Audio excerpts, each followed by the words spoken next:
오늘의 말씀은 욥기를 읽다는 제목으로 말씀을 생각해 보기를 원합니다. We read the book of Job, reading Job, 그런 뜻으로 이해하면 되겠습니다. 욥기의 의의가 무엇입니까? 하나님은 왜 성경에 욥기를 기록하셨나? 그 점을 생각해 보자는 거죠. 욥기를 통해서 우리가 배워야 할 것이 무엇인가? 이런 물음을 요즘 새로 뜨고 있는 AI에게 물어보면은 이 똑똑한 AI는 대번에 대답을 합니다. 의인의 고난의 신비, 하나님의 주권과 공의, 하나님의 섭리와 순종, 신앙의 순수성, 인내, 그리고 십자가를 예표합니다. 그런 식으로 줄줄 이렇게 딱 대답을 합니다. 근데 제가 볼 때는 좀 이런 대답이 좀 빙시 같죠. 따박따박 대답은 잘하죠. 틀린 말은 아닙니다. 그러나 본질을 알기가 어렵습니다.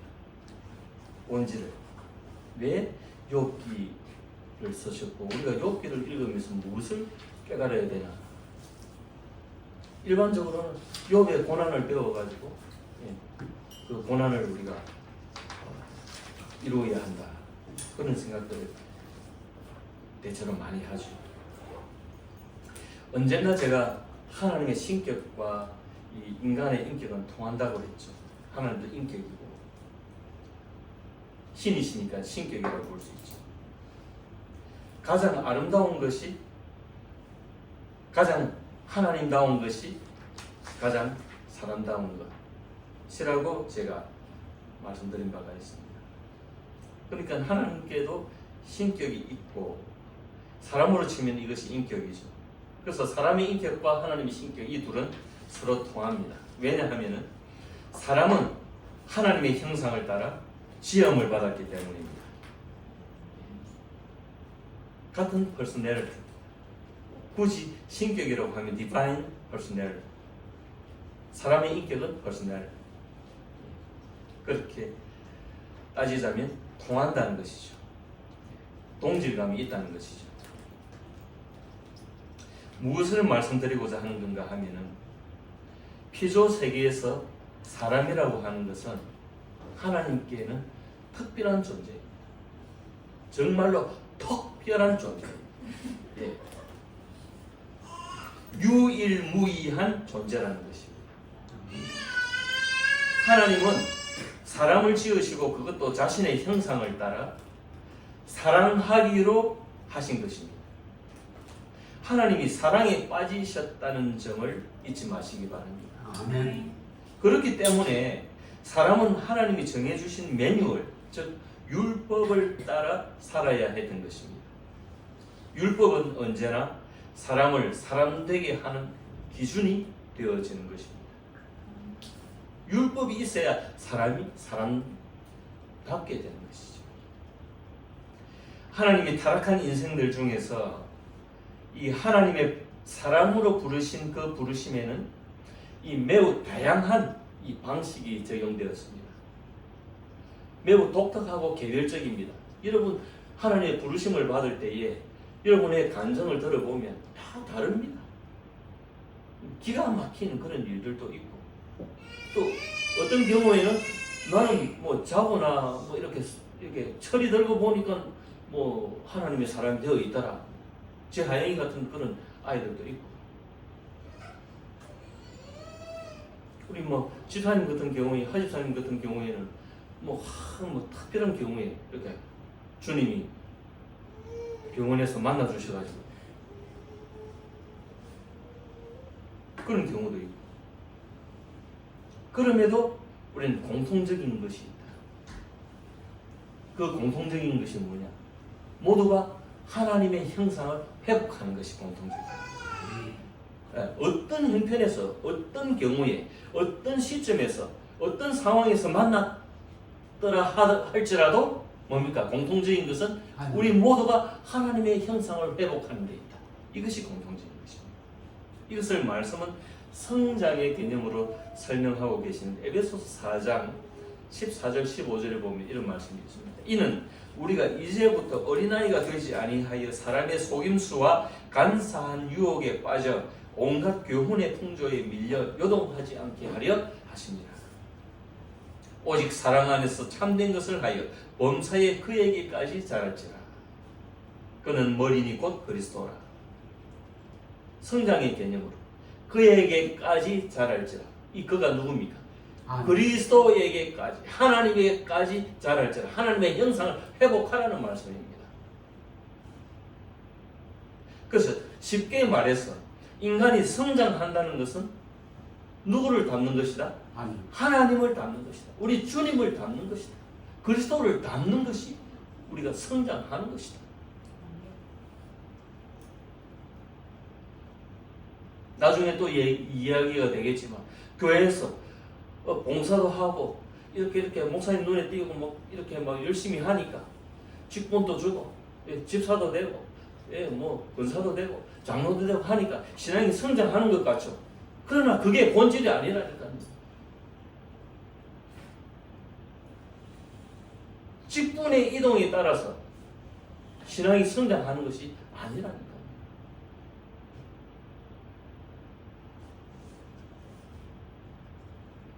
하나님의 사람은 그 누구라도 부르신 그 자리에서 이 똥오줌 가릴 줄 모르는 어린 아이에서 머물지 말고 성장하라는 것입니다.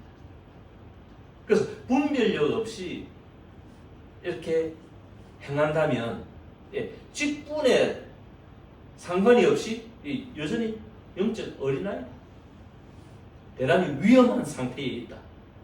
세월이 오래 지나면 지날수록 때가 되었는데 너희는 아직도 단단한 음식을 먹지 못하느냐. 그것을 하나님은 요구하고 계십니다. 그것을 하나님은 원하고 계십니다. 누구에게? 우리 인생들에게, 부름받은 사람들에게. 어디까지 자라가라? 그의 머리까지, 그리스도에게까지, 하나님에게까지 가라. 그것을 요구하신다는 것입니다. 그래서 우리가 욥기를 읽어야 하는 것입니다. 인내의 화신인 이 욥을 보고 그 인내를 배우라는 것이 아니라, 욥이 비록 착하고 대단한 하나님의 사람이었지만은 하나님은 욥과 뭐를 맺기를 원하신다? 깐부 맺기를 원하신다. 깐부를 맺고 욥이 하나님의 형상을 따라 성장하기를 원하신다는 것입니다. 하나님과 연합이 되어서 하나님 안에서, 예수 안에서 성장하기를, 그의 머리까지 성장하기를 원하신다는 거죠. 그러니까 뻔한 목사들이나 뻔한 집사들이나 뻔한 장로들이나 뻔한 권사들이나 그들을 따라서 뻔한 자리에 머물러 있지 말라는 것입니다. 주님과 깐부를 맺어가지고 끊임없이 주님과 대화하고 끊임없이 교통하면서 끊임없이 그가 요구하시는 만큼씩 자라가라, 성장해 가라는 것입니다.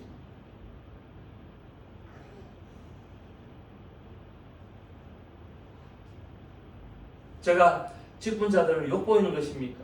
그렇지 않습니다. 술 끊고 담배 끊고 교회 직분 받는 건 좋다 이거야. 그런데 깐부 안 맺고 뻔할 뻔자로 살고 재미없는 인간 말종이 되어 가지고는 이 개털이나 되지 말라, 그 말씀입니다. 교회 직분을 뒤집어 쓰고 무슨 짓을 우리가 못합니다.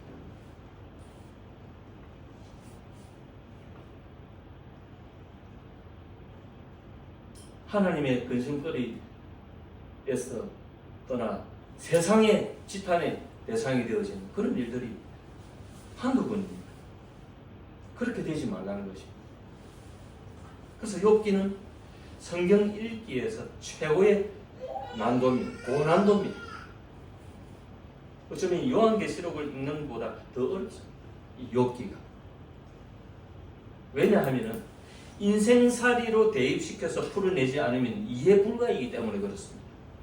우리 인생살이를 대입시켜서 이렇게 한 말씀 한 말씀 그래 씹어 먹듯이 이해를 해야 이해가 되기 때문에 그냥 읽어내린다고 뭐 그냥 뭐 참고서 가지고 막 들이대고 그래가지고 이해 안 됩니다. 그래서 젊은 사람들이 욥기 이해하기 좀 어려운 거죠. 그래서 전문 용어를 나열하여 갖다 붙이면 잘 아는 체 할 수는 있어도 실상 아무것도 모르는 것입니다. AI처럼. 그걸 모르고 지가 뭐 인생을 어떻게 합니까? 목사님, 그렇게 고난도의 성경을 골라서 설교하시면 이제 막 시작하는 신앙인은 어떡하라고요? 그렇게 말씀하시는 분이 있으신가요? 걱정할 것 하나도 없습니다. 왜? 주님과 깐부를 맺으면 먹고 들어가는 것입니다. 이게 무슨 뜻인지 여러분 알아야 됩니다. 내가 교회 시스템 안에서 내 교회 직분도 받고 교회 지도자의 인정도 받고 그래가지고 나는 그래도 꽤 괜찮고 교양 있는 크리스찬이다라고 생각하시는 분들일수록 주의해야 됩니다. 깐부를 맺으세요. 사소하게나마 주님과 소통하시기 바랍니다. 아멘. 제가 가장 최근에 가슴 찢기듯이 주님과 소통했던 거. 그냥 제가 어디에 뭐 옷매무시를 고치고 뭐, 넥타이 양복을 입고 교회에 앉아가지고 주님께 기도한 건 아닙니다. 그냥 운전대를 잡는 그 순간 주님 이건 좀 도와주셔야 되겠는데요.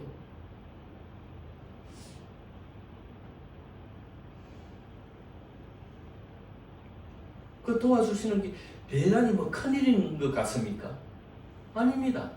여러분 제가 말씀드리면 우리 목사님 진짜 유치하다. 신앙이 너무 아래다. 이렇게 판단하실지도 모릅니다. 제가 지난 월요일날 우리 줄리아와 헤어지고 돌아서면서 줄리아가 잠을 못 이룬다. 제 하영이 문자에는 오늘 밤도 험난할 듯 유유 이래나. 나는 제 하영이가 유유하면 가슴 철렁 내려앉아요. 제발 그 유유하지 마라. 하나님 안에서 유유가 어디 있어? 유유가 우리는 크크 히히 이런 게 있지. 유유 보면 가슴이 철렁 내려. 그래서 운전대를 잡으면 최면 도와주셔야 되잖아요. 사랑이 너무 많이 넘쳐서요.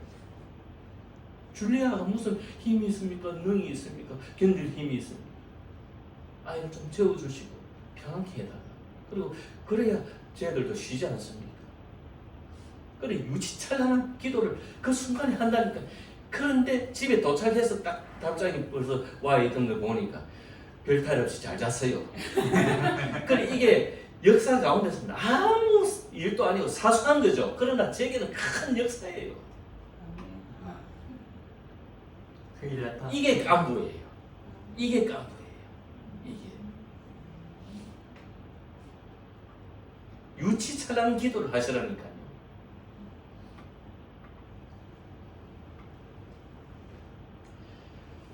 그리고 율법을 이 욥기를 읽어야겠다는 이 판단을 준 계기가 있습니다. 제가 고민도 좀 했지만 자꾸 마음에 욥기를 읽어야 되겠다. 그리고 신명기 끝나가니까 욥기를 또 해야 되나 그런 마음에 판단을 준 계기가 있습니다. 요전 앞에 우리 황 목사님 그 네 분이랑 그 김해 대형마트에 간 적이 있죠. 그때 집사람이 성경 필사를 하면서 밤새도록 이 욥기를 이렇게 지나가는데 열을 받아가지고 욥의 친구들 하는 소리에 막 머리 뚝뚝 열려가지고 막 금방이 들어왔다 막 거실에 갔다 왔다 하면서 물도 벌컥벌컥 마시가면서 뭐 그 저희 잠을 막 못 자게 해서 하더만 결국 마트에서 열받았다고 이야기를 막 하더라고요. 그래서 황 목사님도 뭐 몇 마디 하시더만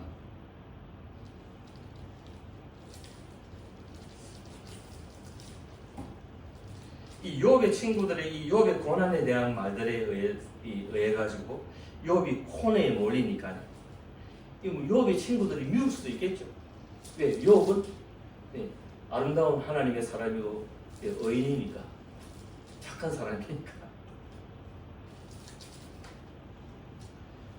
여러분, 왜냐하면은 이 말씀의 전제가 이미 이 본문 1절에 보면 욥은 온전하고 정직하여 하나님을 경외하며 악에서 떠난 자라고 전제하고 있죠.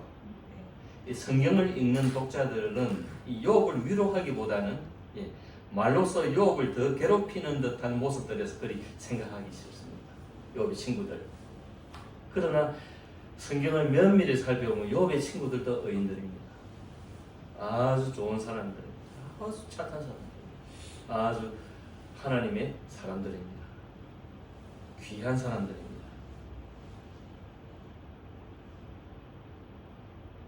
이 욥이든지 욥의 친구든지 하는 이 사람들은 율법을 따랐고 매우 착한 생활을 했던 착한 친구들의 모임이죠.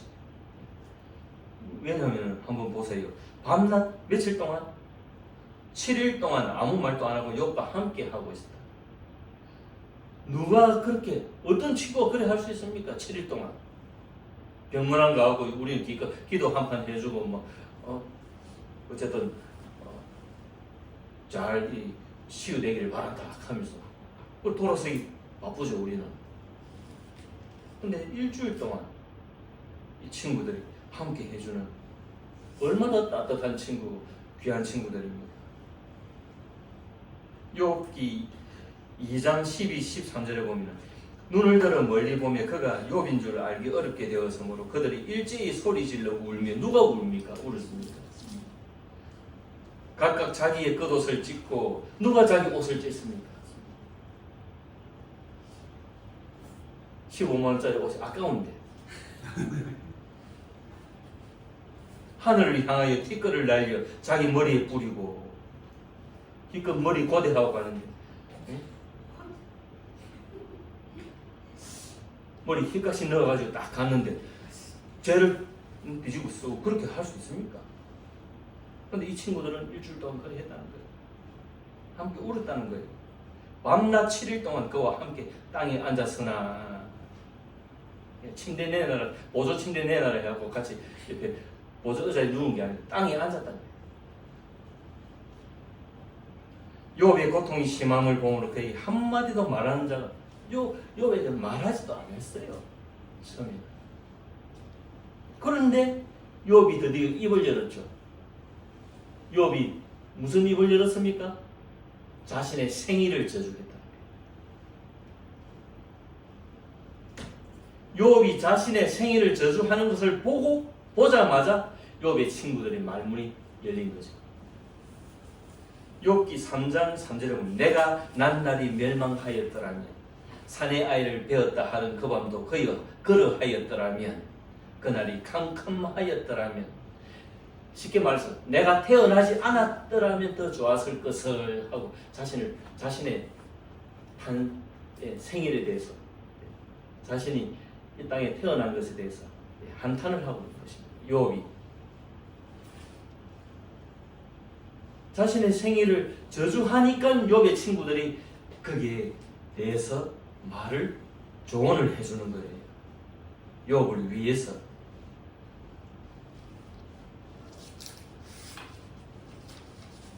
그래서 그들이 이 확신했던 신앙적인 안목에 의해서 이 욥의 고난의 원인을 욥 자신에게 있음을 자각하고 빨리 그 고난의 자리를 털고 나오라는 취지에서 욥을 사랑하고 안타까워하면서 외치는 말들이죠.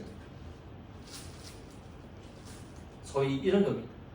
이 연사 이렇게 외치는 바입니다, 여러분. 그런 거죠.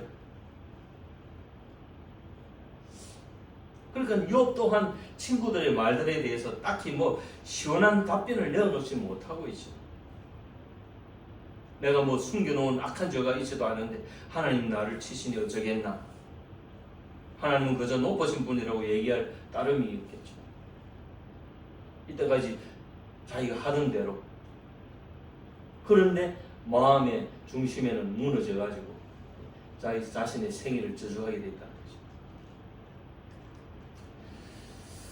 그건 그렇고 또 언젠가 몇 년쯤 됐나 우리 교단의 선배님 중에 어떤 분이 공식적으로 총회기간 중이었나 그 제안을 했는데 앞으로 우리가 설교를 하면서 욥의 친구들이 인용한 그 문구들은 설교에서 삭제하기 그래 하자. 그러면 거기에 대해서 이 신문에도 넣고 내가 신문에 난 걸 읽었지 싶은데 거기에 대해서 아무도 답변하는 사람도 없고 뭐 그러고 뭐 몇 년 지나고 허지부지 지나갔죠. 삭제할 사람 삭제하고 뭐 붙일 사람 붙이고 뭐 그래 하겠죠. 그분은 왜 그런 발언을 하셨을까요? 욥의 친구들이 못마땅한 거죠. 의인 욥을 공격하니까 말로. 그러나 그렇지 않다는 거죠. 이점하고 여러분 그 하나님의 기본 법칙이라고 하는 것이 있는데 인과응보 그리고 도덕주의에 갇힌 인생들이 욥기를 읽어야 한다. 그 점을 제가 말씀드립니다. 인과응보라고 하는 것은 원인이 있어야겠다. 네가 뭐 그렇게 했기 때문에 욥의 친구들이 그렇잖아요. 네가 죄가 있기 때문에 뭔가 모르게 죄가 있기 때문에 이런 극심한 고난에 들지. 죄 없으면 그래 되겠나? 인과응보의 사상 그것이 있기 때문에 욥에게 그런 근거로서 그런 논리적 근거로서 그런 이야기를 하는 거예요. 인과응보, 도덕주의 이런 걸 이야기하는 사람들은 대체로 착한 사람들입니다. 착하고 반듯하고 원인이 있으면 결과가 있고 행위의 선악에 따라 그에 상응하는 결과를 받게 된다는 이 불교 용어입니다.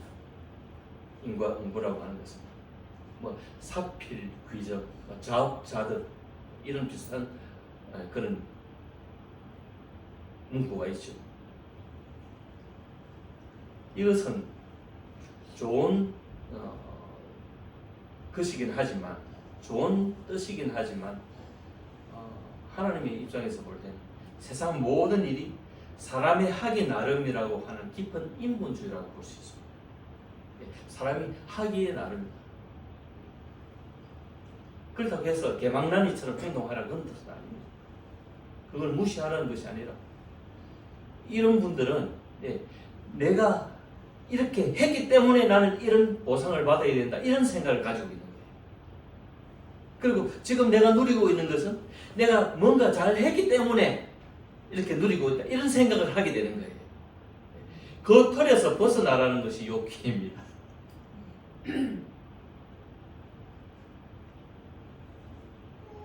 그럼에도 불구하고 이것은 하나님의 섭리 가운데 기본 축이 되어집니다. 왜냐하면 갈라디아서 6장 7절 8절에 보면 스스로 속이지 말라. 하나님은 업신여김을 받지 아니하시나니 사람이 무엇을 심든지 그대로 거두리라. 자기의 육체를 위하여 심는 자는 육체로부터 썩어질 것을 거두고 성령을 위하여 심는 자는 성령으로부터 영생을 거두리라 그랬습니다. 보십시오. 심는 대로 거둔다. 이 기본 하나님의 섭리의 기본 축입니다. 기본 틀입니다. 기본. 이러한 법칙은 우리 인생에서 오랜 세월 살아봐야 알겠지만은 생활의 경험으로 쉽게 알 수 있는 방법도 있죠. 저도 잘 안 되는 부분이고 늘 고민하는 부분인데 여러분 한번 보세요. 내가 먹는 것 이거 모속입니다. 나이 들어가면 젊어서는 좀 잘 모를 수 있습니다. 아무거나 먹어도 막 소화도 잘 되고 막 건강이 넘쳐가지고 막 그냥 물러가는데 나이가 들면서부터는 몸이 굉장히 민감하게 반응합니다. 내가 나쁜 것을 먹으면 반드시 나타나게 되어 있습니다. 좋은 것을 먹으면 좋은 반응이 나타나게 되어 있고 그것이 인과응보입니다. 그래서 인풋, 아웃풋. 예. 넣은 것이 있어야 나오는 게 있다 이거죠. 예. 인과응보의 법칙이 하나님의 기본 베이스 법칙이고, 요업이라는 인물은 이 베이스, 기본 법칙에 철저했습니다. 요업은 이 얼마나 철저했는지 볼까요? 본문 4절 같이 읽습니다. 4절 시작. 그의 아들들이 자기 생일에 각각 자기의 집에서 잔치를 베풀고 그의 누이 3명도 청하여 함께 먹고 마시더라. 5절 그들이 차례대로 잔치를 끝내면 욥이 그들을 부르다가 성별하게 하되 아침에 일어나서 그들의 명수대로 번제를 드렸으니 이는 욥이 말하기를 혹시 내 아들들이 죄를 범하여 마음으로 하나님을 욕되게 하였을까 함이라. 욥의 회개가 항상 이렇하였더라. 보십시오. 욥은 얼마나 철저했으면 혹시 자기 아들 이 파티를 하면서 약간의 무슨 불순한 죄를 지었을까 싶어가지고 한 명씩 다 그 하나님 앞에 죄를 속죄제를 드리고 그렇게 했다는 거예요. 하나님은 기본적으로 이런 욥을 좋게 보셨다는 거예요. 착하게 보셨고. 그런데 욥에게 고난이 들어가는 것은 하나님은 욥의 인생을 좀 보다 높은 차원으로 끌어올릴 계획을 가지고 계셨다. 그것을 원하셨다. 하나님. 그것이 욥기입니다.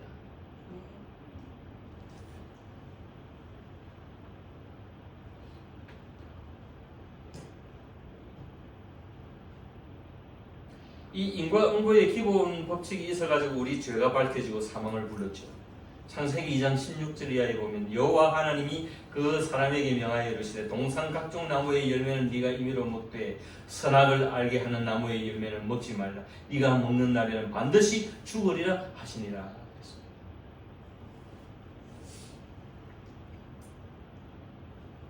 먹지 말라. 네가 먹는 날에는 죽는다. 먹었으니까 우리가 죽는 거예요. 이게 하나님의 기본 틀입니다. 그 다음에는 뭐가 있죠? 하나님의 특별 법칙이 있습니다. 이 특별 법칙이 바로 하나님의 은혜인 것입니다.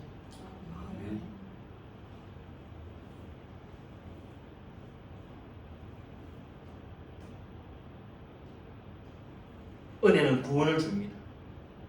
은혜는 생명을 줍니다. 은혜는 무한 공급입니다.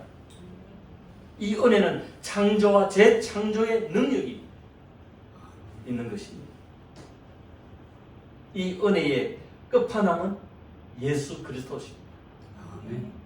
특별 법칙의 중심에 예수 그리스도가 계시다는 거예요. 모든 것이 은혜로다. 은혜입니다. 그러니까 예수님이 말씀하시니 물이 변하여 포도주 됐네. 예수님이 말씀하시니 물이 변하여 포도주 됐네. 예수님 나에게도 말씀하셔서 새롭게 변화시켜 주소서. 이게 은혜인 것입니다. 은혜를 받고 우리가 조금씩 변화되는 것이 바로 특별 법칙으로 끌어올려지는 것입니다. 그래서 깐부가 중요한 것입니다. 이게 말씀을 정리하기를 원합니다. 우리가 욥기를 읽게 되었습니다. 집사람 말대로 엘리바스나 빌닷이나 들어가면 되게 지루할 수도 있겠죠. 앞으로 이거 어떻게 감당해야 될까 갑갑하기도 합니다. 그런데도 불구하고 한번 그냥 읽어본다 생각하고 한번 그냥 지나가는 거죠. 여러분, 우리가 욥기를 읽으면서 여러분 인생을 읽으시기를 바랍니다. 아멘. 여러분 인생을 읽으시기를 바랍니다. 주님과 절친이 되시길 바랍니다. 아멘. 절친은 무슨 말이든 할 수 있잖아요. 예, 무슨 말이든 할 수 있다. 무슨 말이든 하다가 절친이 삐지잖아요. 그럼 그 절친은 아닙니다. 잘라내세요. 카트. 괜히 나이 들어가면서 친구 하나 때문에 마음 그럴 필요 없어요. 잘라버리세요. 누가 왕따 시키든 내가 오히려 세상 전체를 왕따 시키는 거예요. 이게 제 교육 철학입니다. 하영이한테 그러니까 하영이가 반박을 하고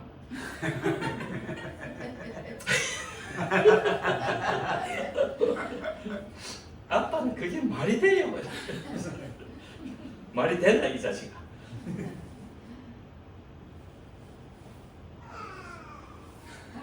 그리고 끝없이 계획을 하십시오. 아멘. 누구를? 자신을. 끝없이 닮아가십시오. 아멘. 누구를? 하나님, 그리스도를. 그래야 욥기를 읽을 수 있습니다. 아멘. 이런 마인드로 욥기를 읽어 나가시는. 그래서 은혜의 법칙으로 나아가시는, 특별 법칙으로 나아가시는 복된 하나님의 사람들이 되시기를 주님의 이름으로 축원드립니다. 아멘.